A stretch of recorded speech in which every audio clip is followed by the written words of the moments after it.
Just below the old Spanish mission, a few miles north of Ensenada in Baja, I have the house that I bought from Larry Danish in 1984. There I live as an old gumshoe or jelly bean should, with my middle-aged maid Maria and a stray dog rescued from the garbage. Out at sea, the porpoises that never sleep. La Misión had been Larry's exile for decades. He built a Spanish-style villa perched on the rocks within sight of the old La Fonda Hotel and Bar, where, it is rumored by the staff, the margarita was invented during Rita Hayworth's many fiestas at that same establishment. It doesn't matter if it isn't true. But I, too, had known La Fonda, La Misión's only hotel, for years. I used to drive down here in the 50s, when it was still beautiful, before the world was turned into a silo of unsatisfactory teenage fantasies and a garbage dumpster of schemes, before the Suncor Corporation littered the coast with golf resorts and there was any such thing as spring break in Rosarito Beach. Back then I'd go there to lie on a bed in a dark room and dry out. By the 70s, I was still drying out and no longer noticed whole decades passing in the night.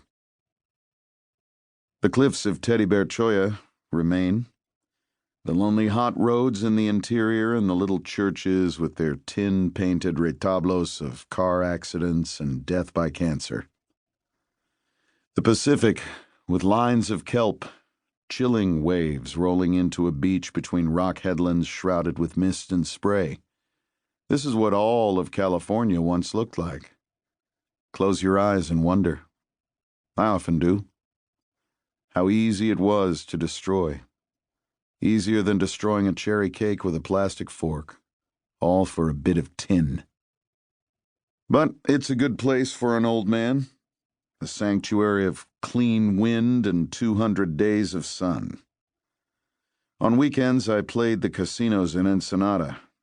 There was a bar there called Porfirio's, I think, which had a machine on the counter called El Electrucador.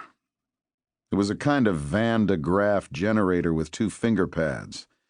You put your fingers on the pads and the barman, with some noise and fuss, gave you a stiff shock. If you could withstand it, you got a free shot of mezcal. I didn't need to get it free, but I got it free all the same. I figured the shocks were doing my intestines and hair roots some good. People said I looked much younger when I came back from my weekends. They said I looked returned from the dead. At my age, I'll take any compliment. We, the old guard, go to the terrace of La Fonda at night to eat its roast suckling pig and often stay there all day playing cards among ourselves under the palapas and running up our tabs. Alive is a relative word. They play Los Tres Haces and Los Panchos tracks on the sound system, and there are some of us who can dream backward to the splendid years. There is still an occasional glimpse of the old times here, and maybe it's the last glimpse we'll ever enjoy. Has there ever in history been a time when 4 decades could turn everything upside down in such a conclusive way? I can remember the summer of 1950 in this very same place. Men in flannel suits and the women dressed like movie stars to go to the supermarket in the daytime.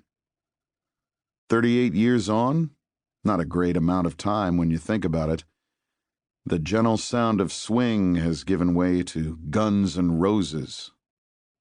Back then, the old Mexico was still there, hanging on to life with style. Pedro Infante was on the screens and Maria Felix was in the air. They were destroyed to make way for Madonna. Then, one day, after a low near-decade of sloth and decay and Ronald Reagan, 2 men from the Pacific Mutual Insurance Company walked into the terrace bar of La Fonda Hotel.